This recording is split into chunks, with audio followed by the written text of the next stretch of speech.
ப்ளவுஸுக்கு வந்து கொக்கி தைக்க வேண்டிய இடம் மார்க் பண்ணதுக்கு பிறகு அந்த இடத்துல நம்ம வந்து கொக்கியை வச்சு அப்படியே தைப்போம். அப்படி தைக்கிறது வந்து அவ்வளோ ஸ்ட்ராங்காக இருக்காது. இப்போ நான் சொல்கிற மெத்தடில் வந்து நீங்கள் கொக்கியை தைச்சிங்க அப்படின்னா ப்ளவுஸே கிழிஞ்சால் கூட உங்களுக்கு கொக்கி வந்து பிச்சு வராமல் இருக்கும். இதுக்கு வந்து பெரிய ஊசி இல்லைனா மிஷின் ஊசி இதை கூட நம்ம யூஸ் பண்ணிக்கலாம் அந்த ஹோல் போடுறதுக்கு.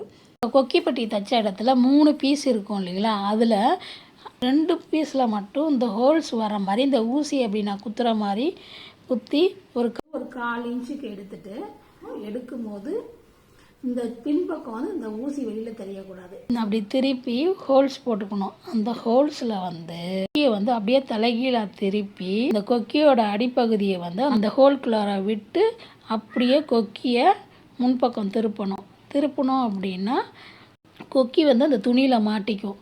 அதுக்கு பிறகு அப்படியே 2 ஓரத்தையும் தைச்சிட்டு துணியில் மாட்டியிருக்கோம்ல அந்த இடத்துலையும் ஒரு 2 தையல்